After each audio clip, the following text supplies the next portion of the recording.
I'm being joined by the Deputy Inspector General of Police in charge of planning at the police board. Is in charge of this election. Is Mr. Oyeleye Oyebade. Thank you so much, DIG, for coming tonight on the program. Thank you.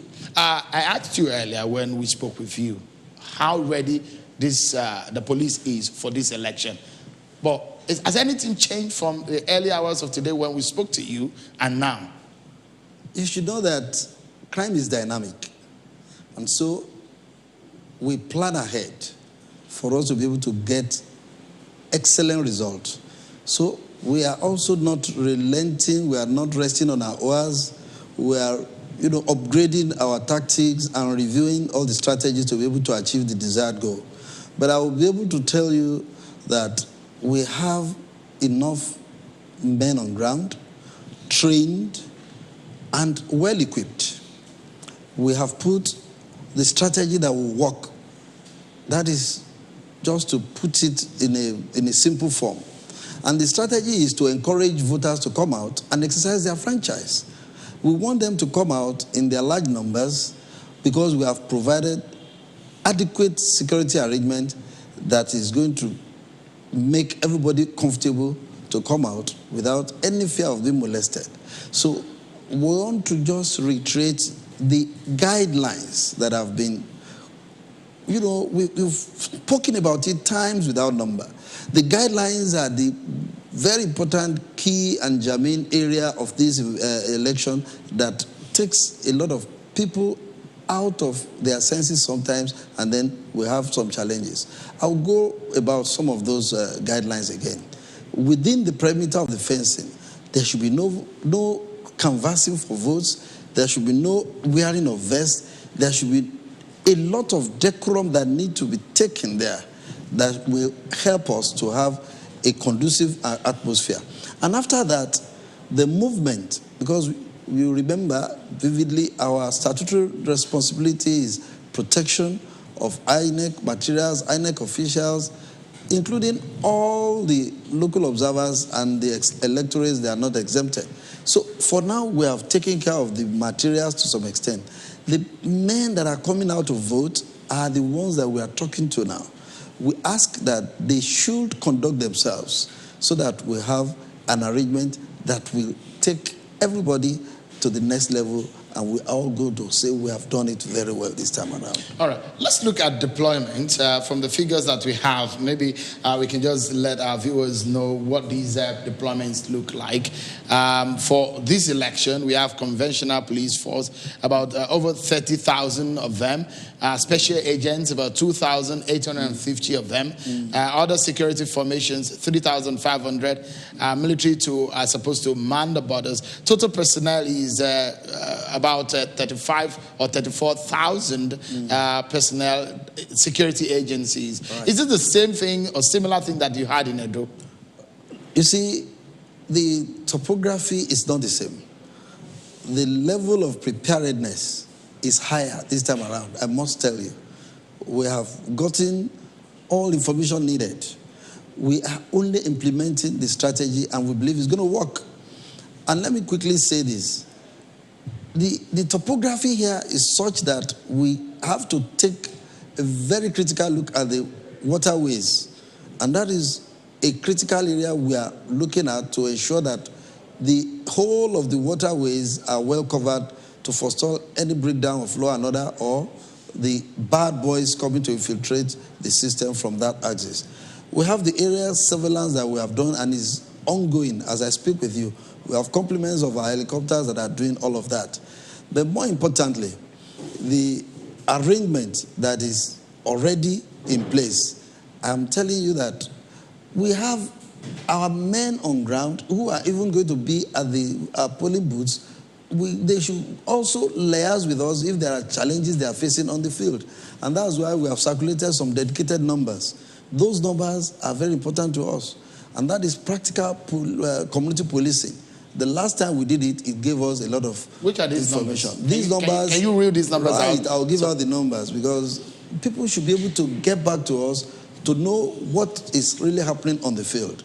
So these numbers are 070-499 60674 and 09152784339. These two numbers, we have circulated them during the press conference. We have disseminated information through our radio and other television stations and National Orientation Agency for everybody to have these numbers, so that if there are issues on the ground, because the police cannot be all over the places, let them get back to us. And if they can record and send message to us through WhatsApp, they can equally reach us on 070-499-36417. 070-499-36417. I thought the police would have a short code. we will get there very soon, very soon. Because, getting all these numbers, but I know that a lot of people have gotten grasp that so that they can make those calls. DIG, let's go into a very critical matter now. Civil society organizations have come up with some areas that you need to look into, and they've identified potential hotbeds for this election based on what has happened and what we have seen.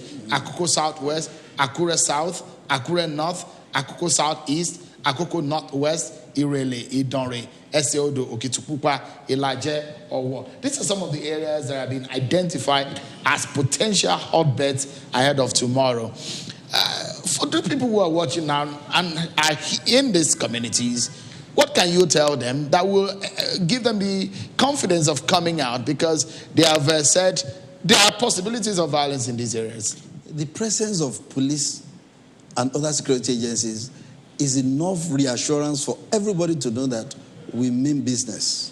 And I say it and I mean it. We have our own threat analysis also. We have analyzed that which they are saying. We have those that we are also thinking are the problem guys that we have started picking. And we have doused the tension. Immediately the signing of that pact was done, you realize that the whole area has been mopped up. What we are saying is that let people come out. Don't let us overemphasize the areas that we are expecting problems. The challenges are there, but we are up to the task. Because the question people will ask DIG is the fact that the violence that we have seen before now, what have you done? How many people have been prosecuted? How many people are in your custody? How many people have been released? So those who have been caught for bad behaviors, going into this election, the confidence will come from what you have done on those areas. Even from Sunday, even before my coming here, we still have some interaction with from political party gladiators. You see, what is important now, let me quickly say this. People are getting to know that it's better for them to dialogue than to get into the net, because you will be there and all this will become history. And that's why we even have to ask men to ensure that they get to those polling booths with their masks. That is important, because we want to see them in another 4 years. We are going to make sure that we enforce social distancing so that we can maintain that dignity that we did in that. You'll be able to achieve that this time around, because the police and INEC had problems in that area. No, we have gotten some covert officers that are not going to be in uniform, and they have their tags. They are specifically designated to ensure that all these guidelines are followed up to letters. But you've not still told us how many people are on your net right now relating to violence issue. There's no need, given the figure. But you have people in your net. We have. Let me tell you one thing. When it comes to prosecution, we have all the legal instruments and evidential requirements that we use to do diligent prosecution. That is why we are ringing it to their bell, to their ears, that all these restrictions, the restriction is there. Nobody is allowed to move from one polling booth to another. If you have finished voting, you go home, or you can stay within that perimeter, not conducting yourself in a manner to cause a breach of the peace. So I am only saying that we are ready. Those that are planning to disrupt, they have to contend with us. We have our special forces. We have the counter-terrorism team. We have the area surveillance that we have mapped out for some critical areas. And those that we are tracking, we will invite them for questioning. So you have trackers now? We have. Our technical platform is solid. It's computerized. And that is why you have drones? Do you have cameras around the city? We will not show everything, showcase everything. No, I'm asking if you have them. People don't put CCTV cameras just to watch. They put it, and even criminals, they let them know that we have CCTV cameras so that it serves as deterrent to those who want to come in. So if people know that these things are in place, it might help your work. By our show of strength, by the trackers, by those that we have picked, by the number of policemen that are going to be posted on ground, because we are going to have nothing less than 3 officers. That's police officer, to be complemented by other security agencies in the real arena. Whereas we have at the outer space some other security agents that will be watching, apart from the cordoning of the whole state. If the restriction order is timing is up, we will restrict movement. So we are ready. All right. So another very important area is the issue of vote buying. And critical stakeholders have said, look, this is still happening. INEC cannot arrest vote buyers or vote sellers. It's the police, it still comes on your lap. What have you done specially for this? Or you don't have any plans for vote buyers? We have our operatives also on ground. It's technical. Because, you see, somebody can tell you, no, it's not like that. So we need to be very sure. When you are catching a thief, you hold the person here, it's going to drop. You make sure you arrest and you have enough evidence to make the prosecution seamlessly diligent. That's why we have put our men operatives that are on covert. They will not be in uniform. And so when the discussion is all going and is already recorded and you cannot deny it, and there are chances that you have already given some details about yourself and what the guy is going to do, then at that point, you can be picked up. So I will tell our electorate to just play according to the guidelines that have been given. Vote buying, we are going to be very, very serious about it. We are going to arrest and we are going to prosecute by handing over. And you mean it? We are very serious about it. You are not just, they're not saying police is just barking, they cannot bite. Now, by the time we make arrests and we make the publicity to, we give it the widest publicity that it deserves, people will know that we are serious. We have all the gadgets to track them. We have some that are already talking and we are following them up. So it's a game that we're going to hold you to your words, Mr. Oyebade. I've known you for years now, but I know that you are that kind of man that you don't say what you don't mean. That is. Let's go now. Right. We need to go on a break. And before I allow you to go, tell Nigerians and tell the people of Ondo State, you told me that you are going to do better than Edo. Is that true? Right. Let me say it very loud and clear. This election is going to be one of the best of elections in recent times. We have agreed not only with other security agencies, with INEC, with all other critical stakeholders. And that's why that signing, that pact is another critical area. And I told them they will be held responsible and they must be accountable.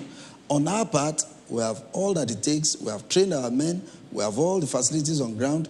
And our men are dedicated. And we are going to do it with the commitment that it deserves. All right. Layo Oyebade, DIG, Research and Planning at the Police Force, of course, is in charge of the Ondo governorship election. I wish you the very best. We're very much concerned about the issue of security, and that's why we had to give you this much time to be able to talk about it. It is a task that must be done. Thank you so much, and I wish you the very best. Thank you.